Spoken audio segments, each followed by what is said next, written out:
Cerita ini fakta atau fiksi? Silakan putuskan sendiri.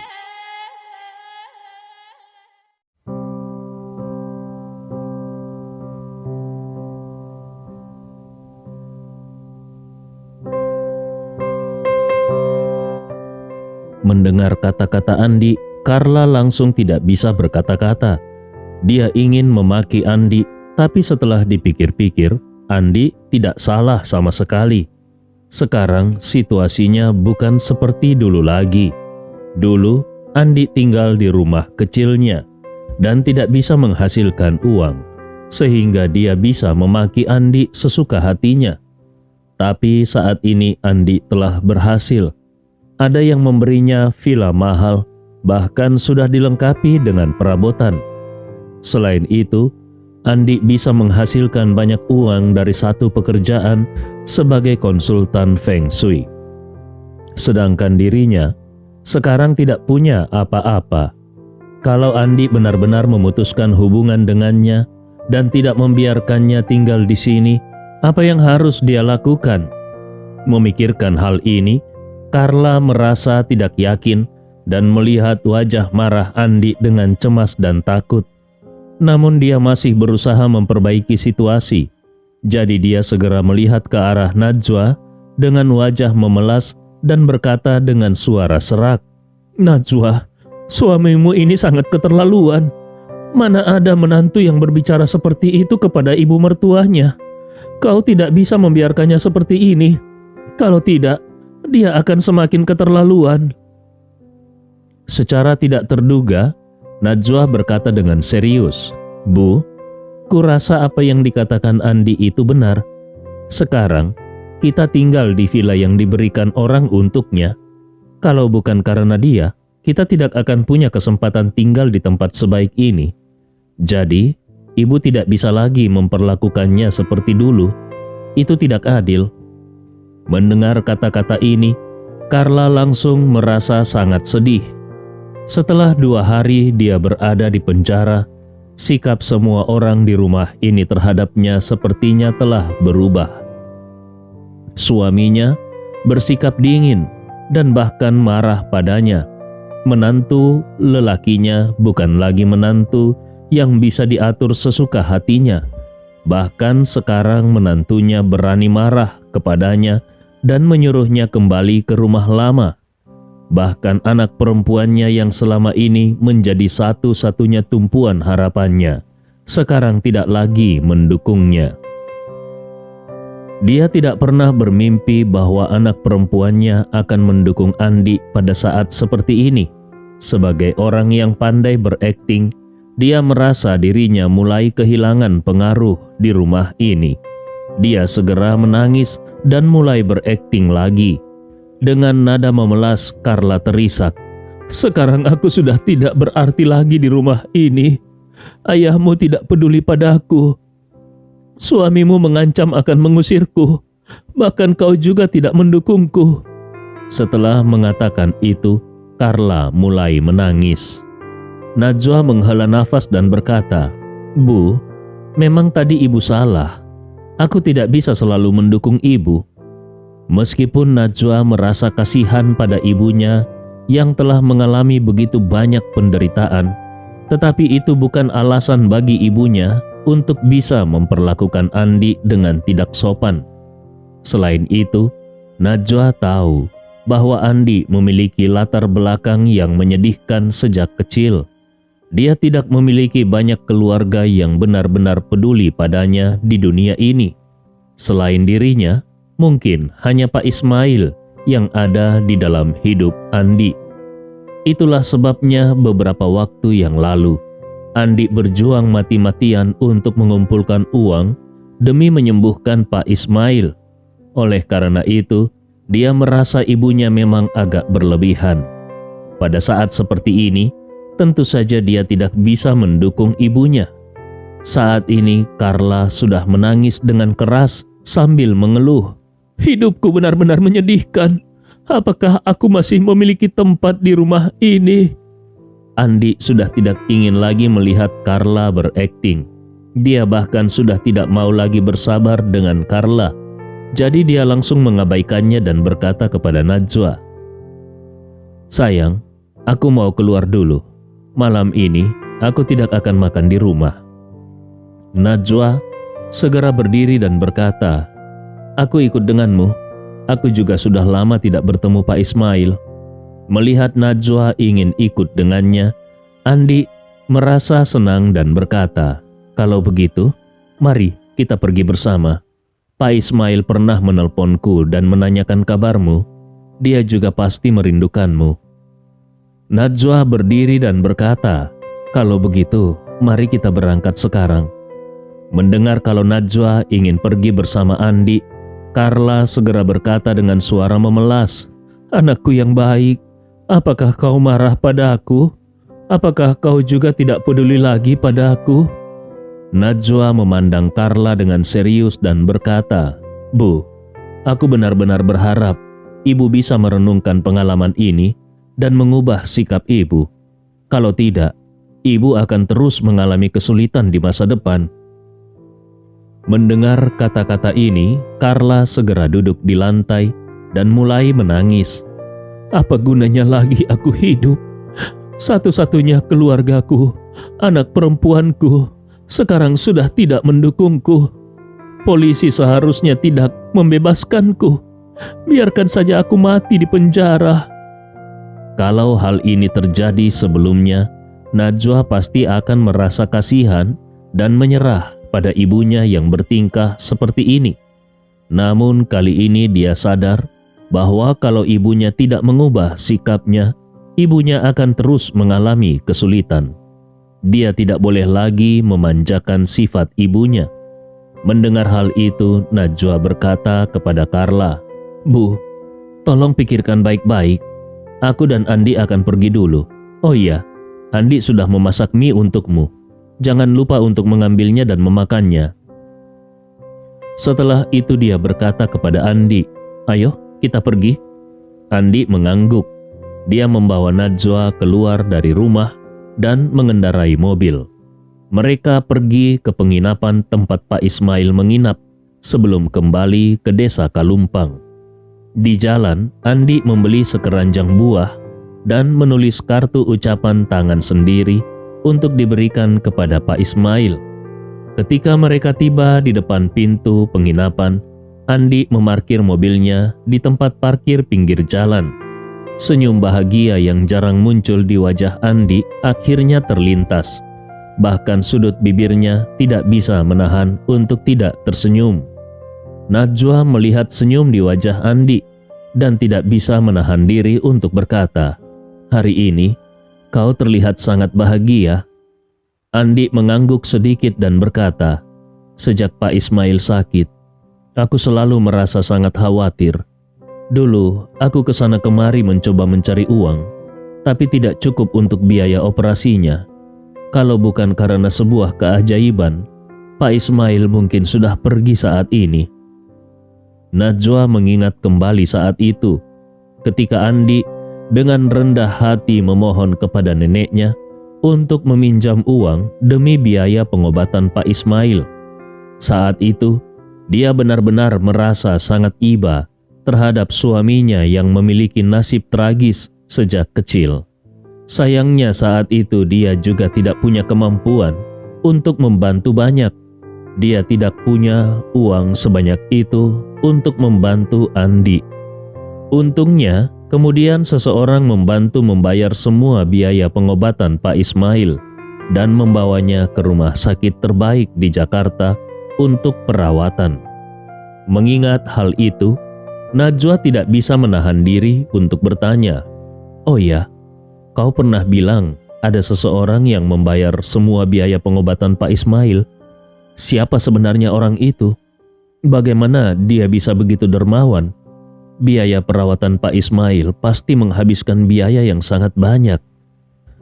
Andi menggeleng dan berkata, "Aku juga tidak terlalu tahu siapa yang membayarnya. Tapi kabarnya orang itu adalah seseorang yang pernah diselamatkan oleh Pak Ismail." Tentu saja Andi tidak bisa mengatakan bahwa dia sendiri yang membayar biaya pengobatan Pak Ismail. karena pada saat itu dia masih seorang pria miskin. Tidak mungkin dia memiliki uang puluhan juta untuk membayar biaya pengobatan. Maka dia hanya bisa berkomentar, "Seandainya aku tahu bahwa meramal Feng Shui bisa menghasilkan uang sebanyak ini, aku seharusnya mencobanya saat Pak Ismail sakit dulu." Saat mereka berbicara, tiba-tiba terdengar suara terkejut dari dekat mereka. "Kak Andi!" Ketika dia berbalik, dia melihat seorang gadis tinggi dan langsing berjalan keluar dari penginapan. Itu adalah Tina. Setelah beberapa tahun tidak bertemu, Tina sudah tumbuh menjadi seorang wanita dewasa dengan tinggi lebih dari 170 cm. Tubuhnya tidak kalah dengan para model. Meskipun berpakaian sederhana dan tanpa riasan, Tina tetap terlihat cantik dan melawan. Dia berlari cepat menuju Andi dan bertanya dengan antusias, "Kak Andi, senang sekali akhirnya kita bertemu lagi." Andi tersenyum dan berkata, "Bagaimana kabarmu sekarang? Oh iya, aku akan memperkenalkanmu kepada seseorang. Ini adalah kakak iparmu, cantik bukan?" Tina tersenyum dan berkata, "Halo kakak ipar. Ini adalah pertama kalinya kita bertemu.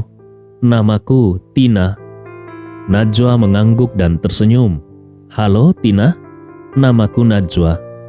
Tina melihat Najwa dan berkata, "Kakak ipar, aku sangat iri padamu." Lalu dia melihat Andi dan berkata, "Aku iri padamu karena bisa menemukan pria sebaik Kak Andi." Andi merasa canggung. Dia mengira Tina akan berkata bahwa dia iri pada kecantikan atau penampilan Najwa. Tapi ternyata dia iri pada Najwa karena mendapatkan dirinya. Pada saat mereka sedang mengobrol, tiba-tiba terdengar suara yang sangat mengejutkan di telinga mereka. "Andi, Tina!" Mereka berbalik dan melihat beberapa sosok berjalan mendekat. Orang-orang ini adalah teman-teman yang tumbuh bersama Andi di desa Kalumpang. Di antara mereka ada Malik, teman akrab Andi di desa dulu. Malik seumuran dengan Andi, hanya beberapa bulan lebih tua. Saat ini Malik berjalan mendekat dengan penuh semangat dan berkata dengan gembira, "Andi, saudaraku, sudah lama kita tidak bertemu." Andi juga merasa sedikit terharu setelah beberapa tahun tidak bertemu. "Malik, sudah lama sekali kita tidak bertemu. Bagaimana kabarmu sekarang?" Malik tertawa dan berkata, "Hahaha, baji-baji Ji. Setidaknya aku masih bisa makan dan minum dengan baik." Kemudian dia menoleh ke arah Najwa dan tersenyum.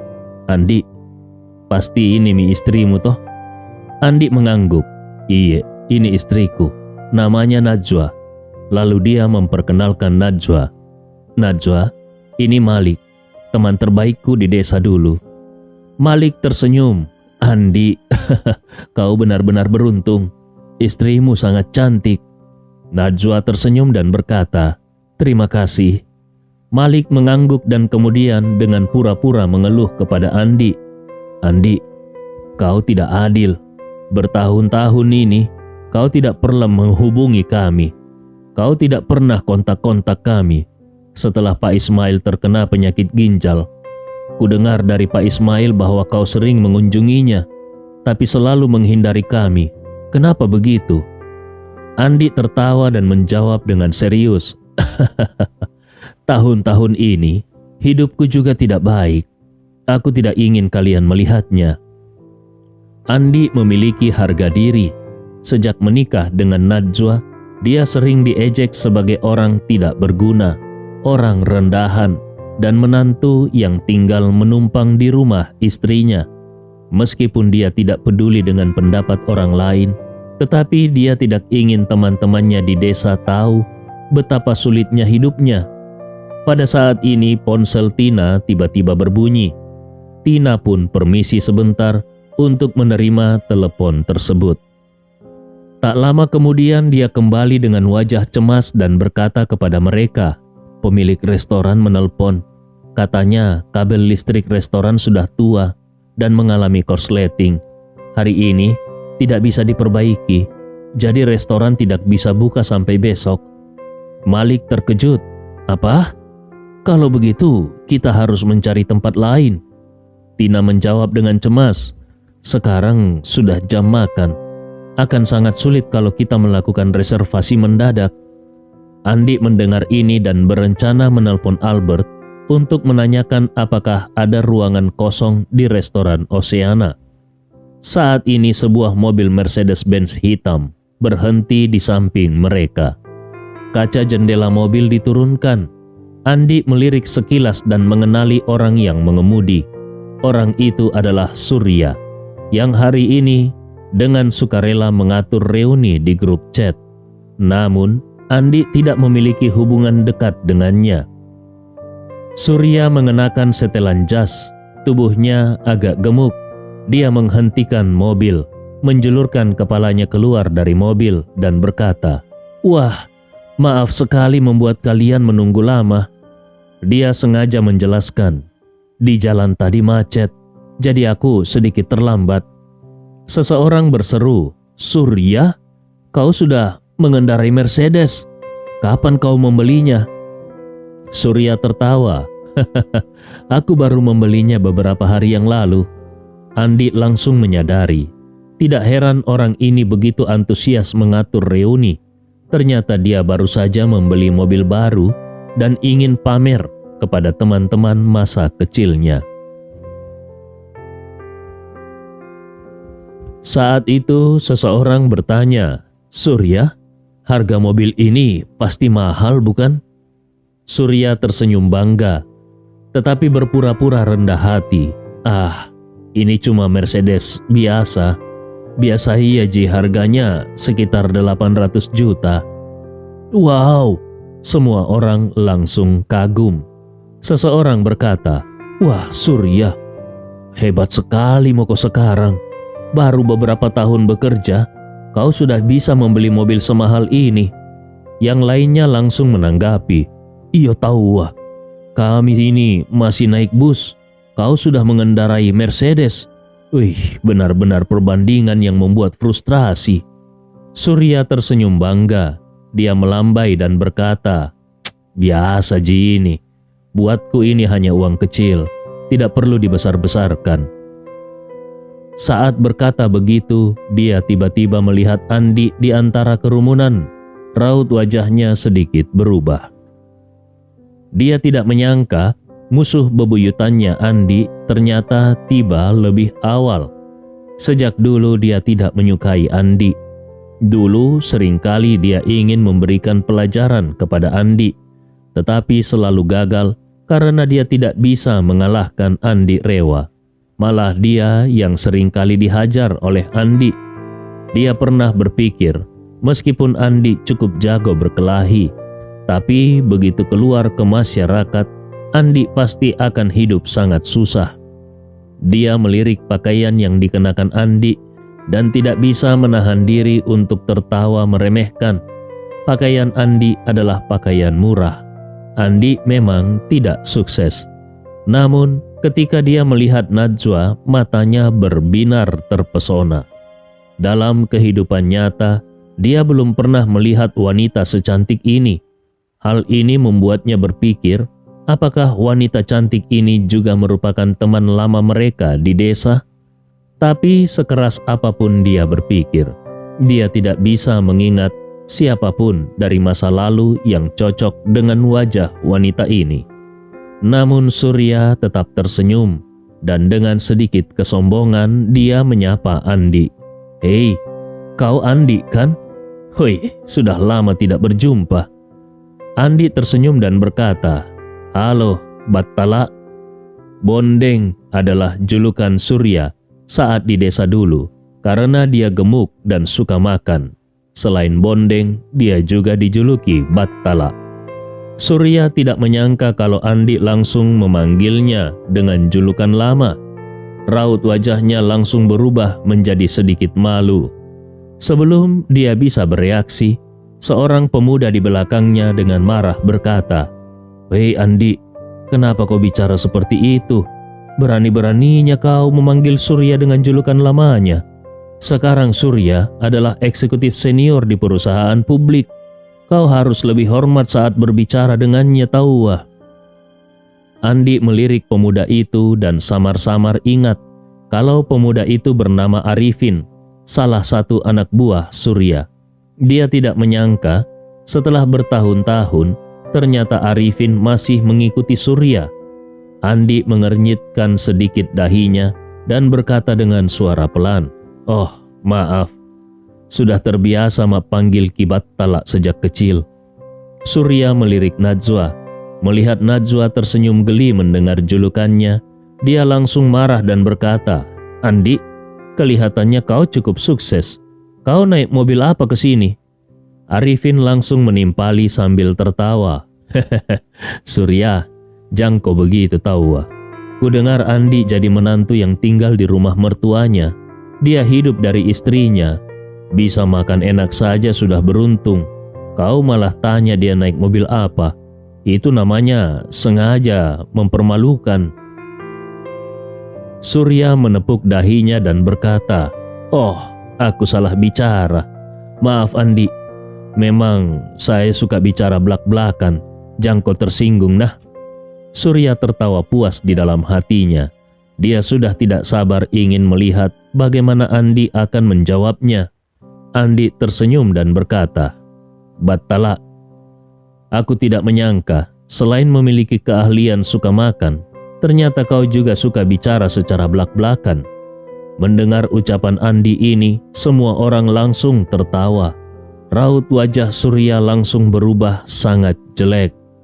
Dia benar-benar tidak menyangka satu kalimat saja bisa membuat Andi membalasnya dengan begitu keras.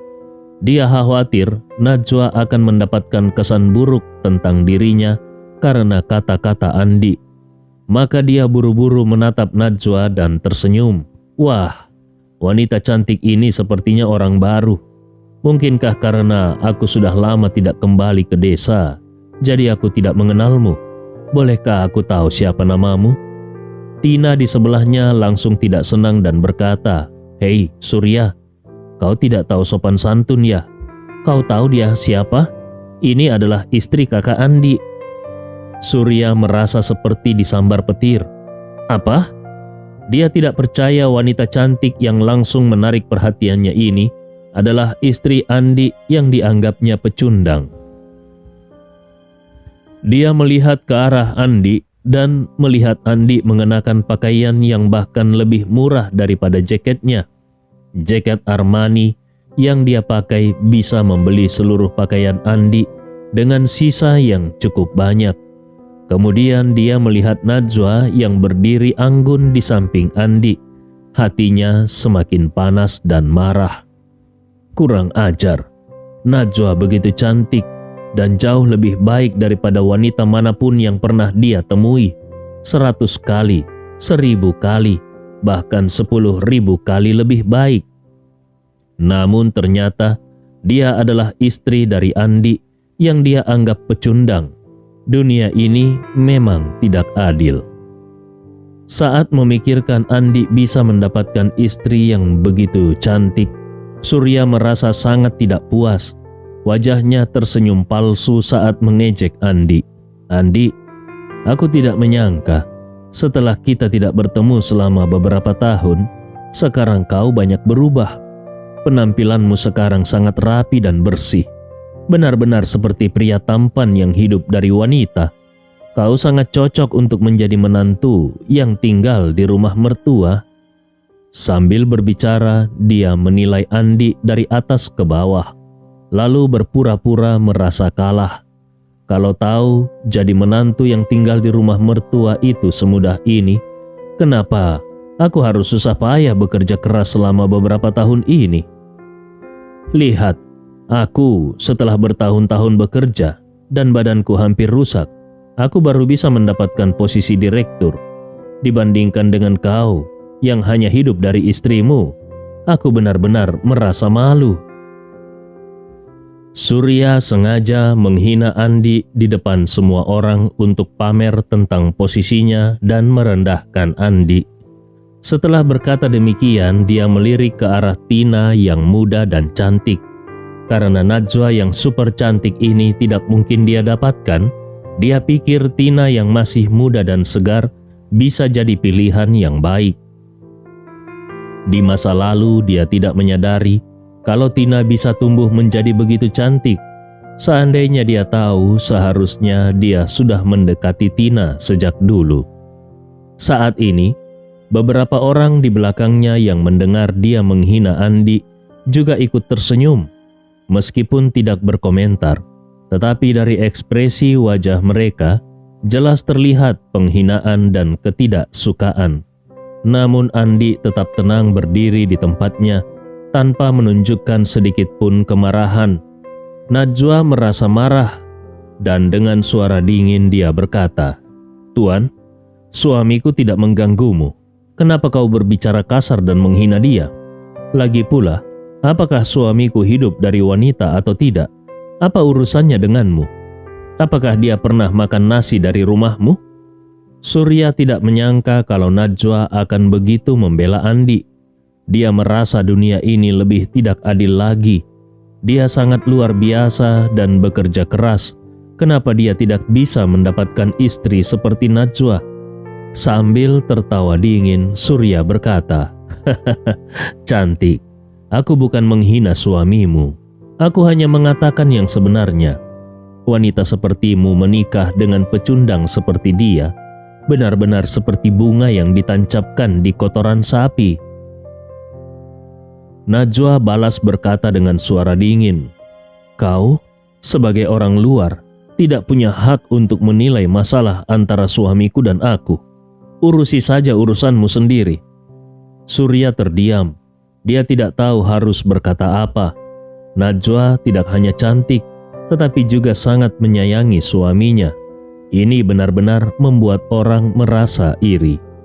Saat ini Tina juga tidak tahan lagi. Dengan marah dia berkata, "Hei Surya, apa maksudmu? Apakah kakak Andi mengganggumu? Kenapa kau terus saja menghinanya? Kau benar-benar tidak berubah dari dulu." Surya merasa sangat marah mendengar ini. Kenapa Tina juga membela Andi? Apa yang begitu bagus dari pecundang ini? Kenapa semua wanita cantik membelanya? Sebagai istrinya bisa dimengerti kalau Najwa membela Andi. Tetapi kenapa Tina yang tidak ada hubungan darah dengan Andi juga ikut membela Andi? Selain itu, semakin Surya melihat Tina, semakin dia merasa gadis ini benar-benar luar biasa. Di usia awal 20-an, tubuhnya sudah begitu tinggi dan sangat proporsional. Tidak ada yang bisa dikritik dari penampilannya. Apalagi ekspresi Tina saat marah dengan bibir mengerucutnya itu sangat menggemaskan. Kalau dia bisa mendapatkan gadis muda seperti ini, pasti akan sangat menyenangkan. Jadi dia cepat-cepat tersenyum kepada Tina dan berkata, "Oh Tina, jangan salah paham. Aku hanya bercanda dengan Andi. Kau tahu kami sering bercanda, tapi sebenarnya hubungan kami sangat baik." Tina mendengus dan memalingkan kepalanya. Dia mengabaikan Surya. Pada saat ini, seorang pria paruh baya dengan beberapa rambut beruban dan wajah yang ramah keluar dari kamar penginapan. Melihat semua orang yang ada, pria paruh baya itu merasa sangat senang. "Hei, kenapa kalian masih berdiri di pintu?" Semua orang cepat-cepat berbalik dan dengan gembira menemukan bahwa yang berbicara adalah Pak Ismail. Wajah Pak Ismail penuh dengan senyuman yang sangat ramah. Dia memandang semua orang dengan sangat lega di hatinya, terutama ketika dia melihat Andi. Dia bukan hanya merasa lega, tetapi dia juga merasa bersyukur. Untuk sesaat, semua orang melihat Pak Ismail dengan mata yang penuh semangat dan penuh kegembiraan. Andi juga merasa sangat lega dan tidak bisa menahan diri untuk tidak menghela nafas. Ada sedikit perasaan menyesal di hati Andi. Seandainya saja dia menemukan jamu regenerasi sejak awal, maka Pak Ismail tidak perlu melakukan operasi transplantasi ginjal. Jamu regenerasi itu sudah cukup untuk menyembuhkan semua penyakit Pak Ismail dan bahkan membuatnya tampak lebih muda beberapa tahun atau bahkan belasan tahun. Saat ini, Andi memeluk Pak Ismail dengan berkata, "Pak Ismail, selamat atas kesembuhan tak?" Di sampingnya Najwa tersenyum manis dan ikut berkata, "Pak Ismail, selamat atas pemulihannya." Ketika Pak Ismail melihat Andi dan Najwa, wajah ramahnya langsung memancarkan senyuman yang sangat bahagia. "Andi, Najwa, bagaimana kabar kalian sekarang?" Mendengar pertanyaan Pak Ismail, Najwa segera menjawab, "Pak Ismail, kabar kami baik-baik saja." Saat ini Tina berkata, "Pak Ismail, pemilik restoran lama tadi menelpon, mengatakan bahwa ada masalah dengan listrik di restoran mereka. Jadi mereka tidak bisa buka hari ini. Kita harus mencari tempat lain untuk makan." Pak Ismail tersenyum dan berkata, "Sebenarnya, makan atau tidak itu tidak masalah. Bisa melihat kalian semua sudah membuatku merasa sangat senang." Surya segera maju dan berkata, "Pak Ismail, biar aku yang atur makan malam untuk kita semua." Sambil berkata, dia langsung mengeluarkan ponselnya dan menelpon. Setelah itu, dia berkata kepada semua orang, "Teman-teman, aku sudah memesan tempat di Hotel Bintang 5 di Petarani. Mari kita segera pergi ke sana." Mendengar kalau Surya memesan tempat di Hotel Bintang 5, semua orang terkejut. Seseorang dengan canggung berkata, "Maksudmu, kita akan makan di Hotel Clara? Makan di sana terlalu mewah. Satu kali makan di sana pasti menghabiskan banyak uang." Yang lain menimpali, "Benar, kalau kita patungan pun, gaji kita tidak akan cukup untuk membayar makanan semewah itu." Mendengar ini, raut wajah orang-orang lain menunjukkan ketidaksetujuan. Masuk dan keluar dari Hotel Bintang 5 biasanya hanya dilakukan oleh orang-orang kelas atas. Hanya mereka yang punya kesempatan, kemampuan untuk menikmati tempat seperti itu. Di antara mereka yang hadir, karena semuanya berasal dari desa, pendidikan mereka umumnya tidak tinggi dan tidak punya latar belakang. Jadi tidak bisa disebut sukses dalam karir.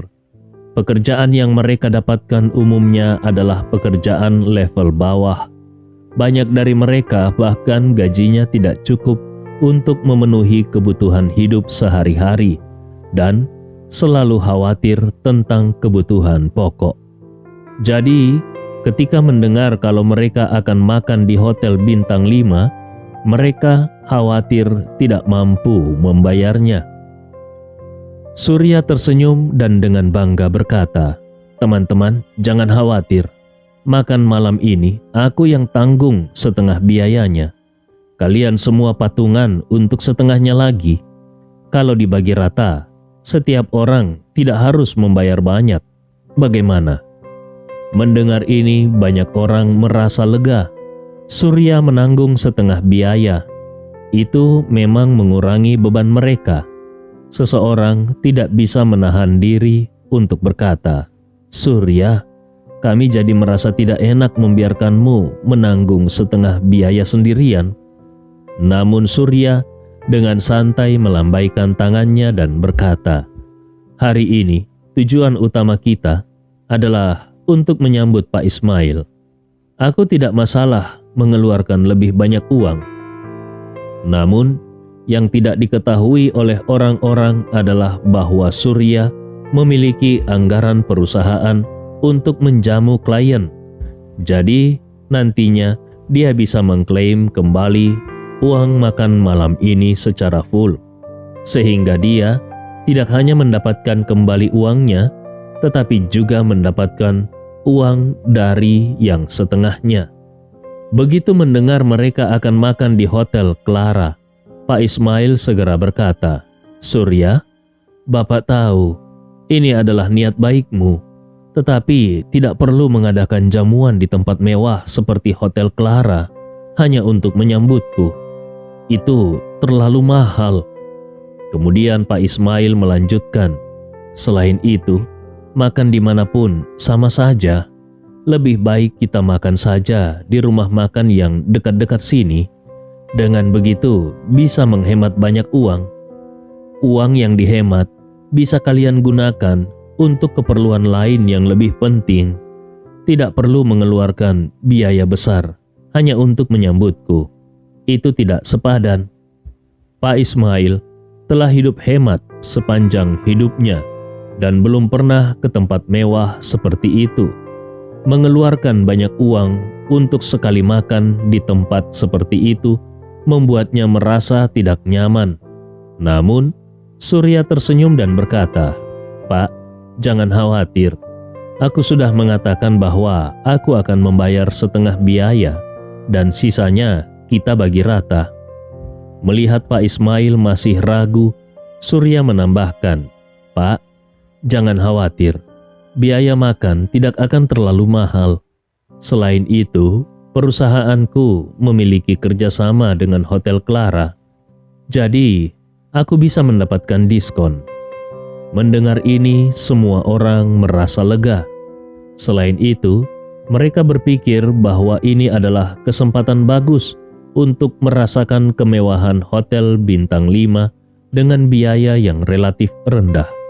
Jadi, mereka merasa ini adalah kesempatan yang berharga. Pada saat ini, Pak Ismail masih ragu-ragu. Surya melihat jam dan berkata, "Pak Ismail, sekarang sudah lewat pukul 6. Kalau kita tidak segera pergi, mungkin kita tidak akan mendapatkan tempat dimanapun." Pak Ismail berpikir bahwa jarang sekali anak-anak ini datang bersama-sama untuk melihatnya. Kalau mereka akhirnya tidak bisa makan bersama, itu akan sangat mengecewakan. Akhirnya dia tidak bisa menolak kebaikan Surya dan mengangguk setuju. "Baiklah, kita makan di Hotel Clara."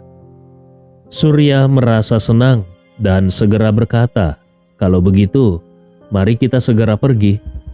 Seseorang bertanya, "Bagaimana kita bisa pergi ke sana dengan 10 lebih orang?" Surya tersenyum dan berkata, "Mobilku bisa menampung 4 orang. Pak Ismail dan Tina bisa naik di mobilku, dan 2 orang lagi juga bisa ikut."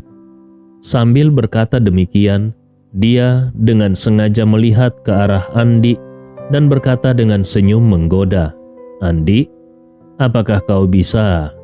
Kau dan istrimu mau naik mobilku? Aku bisa mengantarmu jika kau mau. Istrimu begitu cantik, tidak pantas naik bus." Andi Rewa tersenyum tenang dan berkata, "Terima kasih atas tawaranmu, tapi aku juga membawa mobil." Surya bertanya dengan ekspresi berlebihan, "Benarkah kau membawa mobil? Bukankah kau menantu yang tinggal bersama mertua?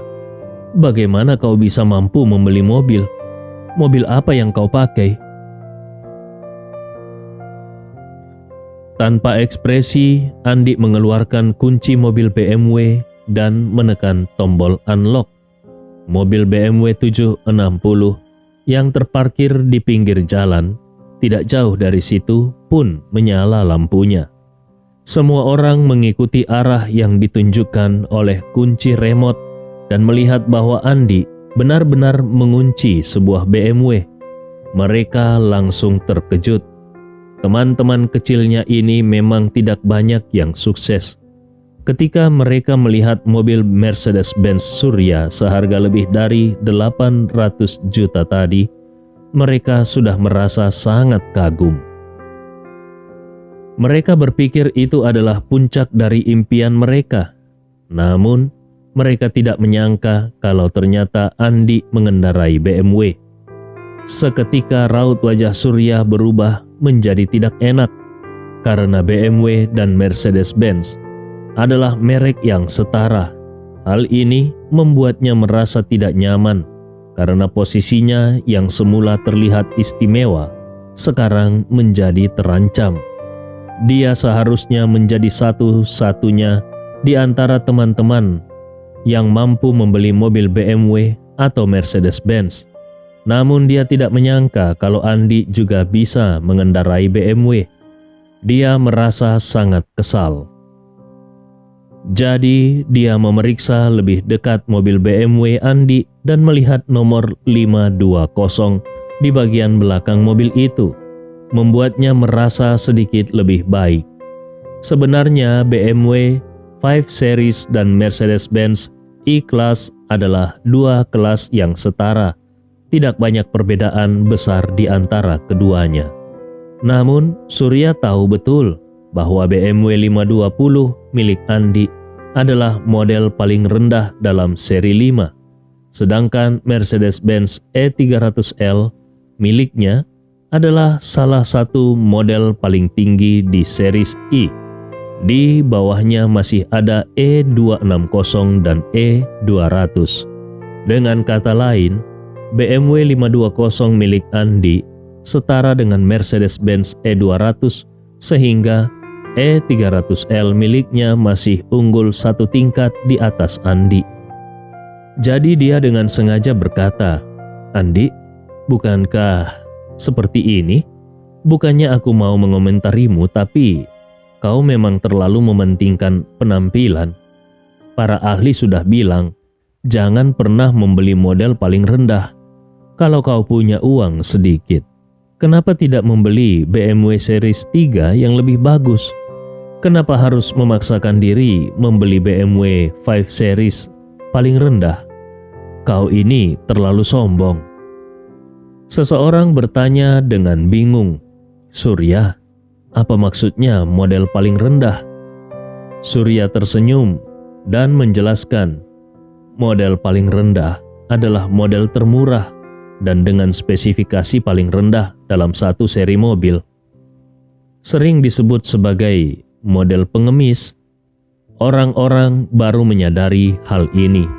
Andi teringat dengan pengalamannya di masa lalu dan dengan sengaja dia berkata kepada Surya, "Surya, ada pepatah yang mengatakan tidak ada mobil yang buruk.